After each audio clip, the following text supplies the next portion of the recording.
mon avis à moi, il manque quelque chose dans le sweet spot là, entre la Dark Horse et la GTD. Il manque la fameuse Shelby GT500. À mon avis à moi, la relation entre Shelby et Ford, le partnership qu'il y avait est fini, mais ça, c'est selon les rumeurs, puis les pour-dire, puis les réponses que j'ai eues.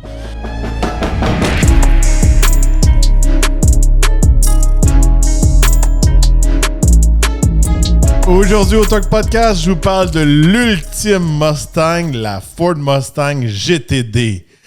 Bon, Ford, ils ont mis toute la gomme dans leur programme Mustang dernièrement, depuis un certain temps, avec la nouvelle génération. Puis là, ils ont été très forts dernièrement en dévoilant la fameuse GTD. La GTD, c'est un modèle qui va venir compétitionner contre la fameuse Porsche 911 GT3 RS. Alors, c'est un véhicule dérivé de la piste de course.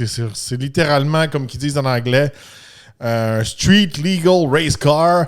La GTD est très spéciale, regardez. C'est pas le modèle qui va venir remplacer la Shelby GT500, même s'il y a des morceaux de la Shelby GT500 dedans. C'est vraiment leur nouveau Halo Car qu'on appelle, parce que là, maintenant, la Ford GT n'existe plus chez Ford. Fait que c'est vraiment leur voiture sport la plus ultime et la plus chère. C'est un véhicule qui se détaille au-dessus des 350 000 US. Toutes les réservations ont été prises. Puis aussi, il faut passer des applications pour avoir ce véhicule-là. Bon, GTD, qu'est-ce que ça veut dire? Ça veut dire Grand Touring Daytona. Fait que c'est une des pistes qui est les plus populaires, je pourrais dire, aux États-Unis, le Daytona 500, ces choses-là. Mais ça n'a pas rapport avec le NASCAR, ça a rapport plus avec les Rolex 24 heures du Mans. Mais présentement, les modèles Mustang, les Dark Horse, les espèces de GTD qui sont en fait des GT3, sont déjà à la piste, ils font déjà les courses d'endurance au Le Mans, tout ça. Ils sont en train de faire leur réputation, ils ont déjà un podium jusqu'à qu'est-ce que je peux voir jusqu'à maintenant au Le Mans. Je pense qu'il y en a une qui est arrivée troisième. Regardez, c'est vraiment l'ultime Mustang. C'est une approche assez, je pourrais dire, qui a du culot chez Ford de faire ça. Ça montre qu'ils ont vraiment un pedigree de course. Et s'attaquer à Porsche. Ils disent que la GTD va faire le tour du Nürburgring sous les 7 minutes. Donc on va aller un petit peu en détail avec la Mustang GTD. C'est pas simplement une Mustang qu'on modifié comme auparavant, comme une GT500 avec un plus gros moteur, des plus gros breaks, un supercharge. C'est pas le cas. Il y a beaucoup de similarités, je pourrais dire, là, avec le modèle. Puis, on va aller un petit peu en détail. Tout d'abord, regardez, le modèle était très exclusif. Il est plus large, plus aérodynamique, plus de downforce. On peut voir que le devant, on a un gros lip pour avoir beaucoup de downforce. Beaucoup de cooling, que j'appelle. Des grosses trappes d'air sur le capot à l'avant, sur les côtés. Même quand j'ai écouté un podcast avec Jim Farley, le CEO de chez Ford, il disait que juste ce Fender-là, c'était une méga dépense, mais il voulait vraiment offrir le best du best. Puis il disait aussi qu'il y avait un marché là-dedans. Autant côté course, de fournir des espèces de cup car qu'on appelle, là, des voitures toutes préparées par le manufacturier, mais de course, mais avoir un dérivé du fameux cup car, que les gens de plus en plus aimaient ça. On voit de plus en plus, il y a des pistes de course comme Turnbull, ces choses-là. De plus en plus, il y en a en Floride, en Californie. C'est comme, moi j'appelle ça comme un terrain de golf. Mais au lieu d'avoir un golf au milieu, c'est une piste de course. Puis ils vendent des condos avec les garages alentours.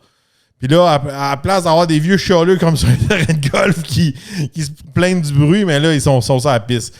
Fait que je pense qu'il y a comme une certaine classe de gens qui aiment ça, qu'ils n'ont pas besoin d'emmener un trailer, ils n'ont pas besoin d'avoir un méga garage, ça vient avec le garage, ces choses-là.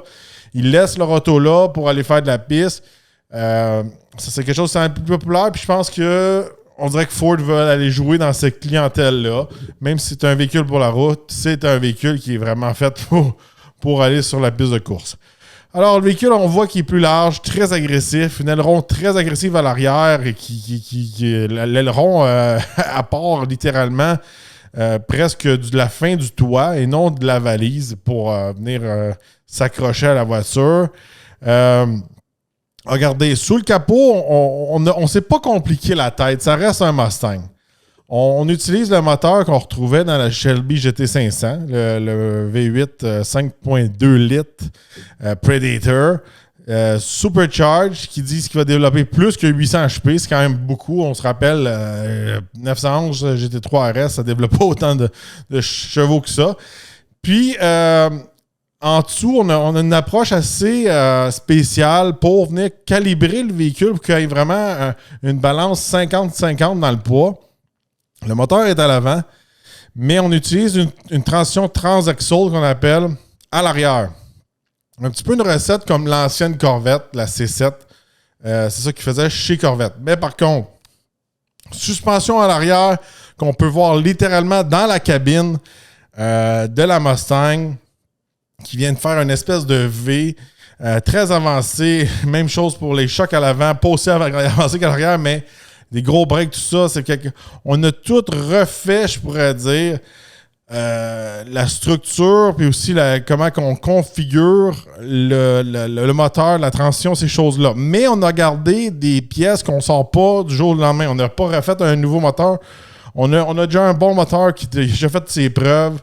Puis là, c'est sûr et certain que la suspension, tout ça, c'est nouveau, mais on utilise quand même des pièces que je pourrais dire que ça sera pas un cauchemar à modifier ou à réparer, selon mon avis à moi. Bon, côté frein, on a quand même des bons freins, des Brembo à 6 pistons. Ça, c'est aussi les côtés pneus. On a du 325 à l'avant et 345 à l'arrière, des Michelin Plot Sport Cup 2. Encore là, on voit que c'est des pneus faits pour la track. L'aileron est tout en fibre de carbone. Aussi, on a un système d'échappement léger en titanium de Krapovic. Fait que c'est quand même une marque qu'on retrouvait souvent sur les motos, ces choses-là. Fait qu'on voit qu'il y a des gros diffusers à l'arrière. C'est vraiment l'ultime Mustang de ce côté-là. Suspension est faite par Multimatics. À l'arrière, on a encore du cooling pour venir tout refroidir. Ça doit être le transaxle, tout ça.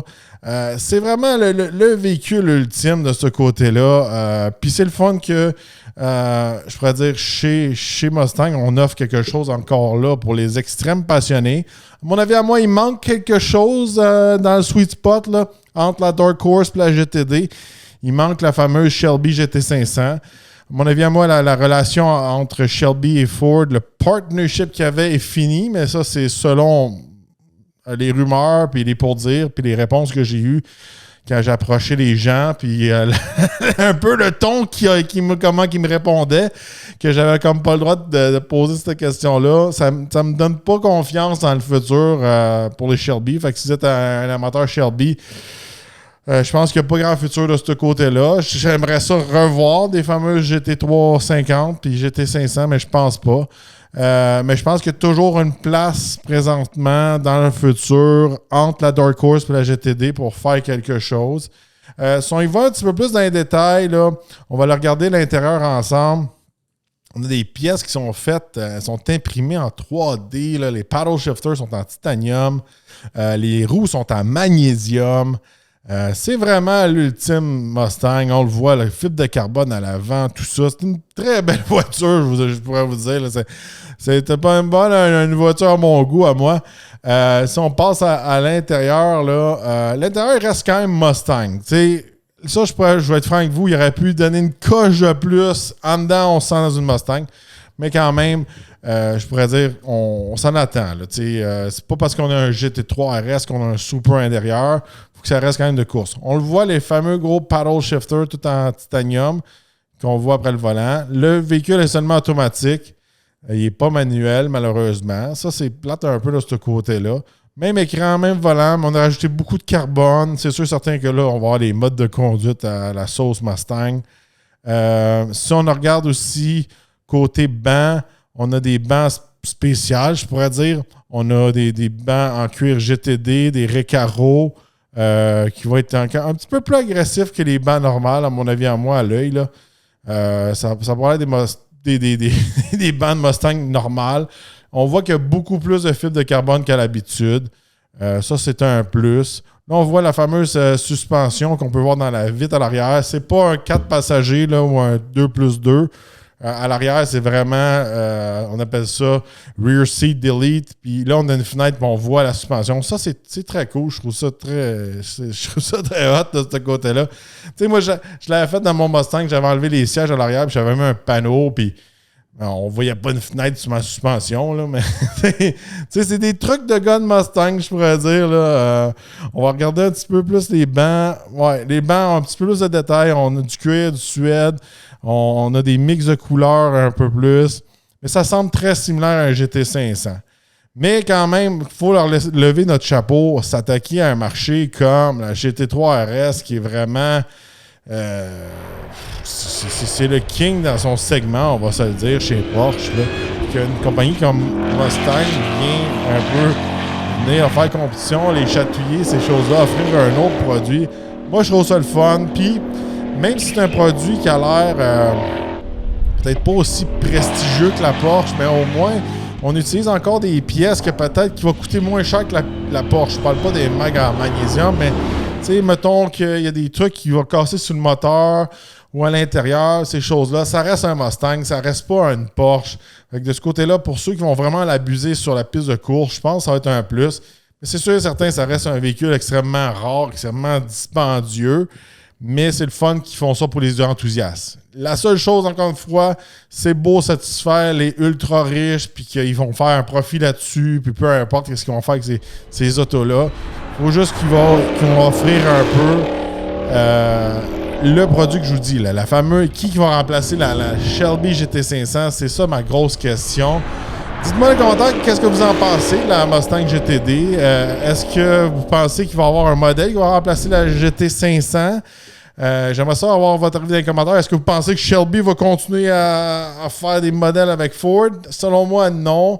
Mais il va manquer quelque chose. Une super Dark Horse ou un autre espèce de Dark Horse, un GT je sais pas trop quoi qu'ils vont inventer. Là. Il manque quelque chose. S'ils sont capables de le faire, puis ils font encore le fameux moteur, je pourrais dire, pour la GTD. Fait que le 5.2 litres Supercharge est encore vivant. Fait qu'il y a encore de l'espoir pour une nouvelle génération là, de GT500, à mon avis à moi. N'oubliez pas de vous abonner, liker, de partager et on se revoit dans un prochain podcast.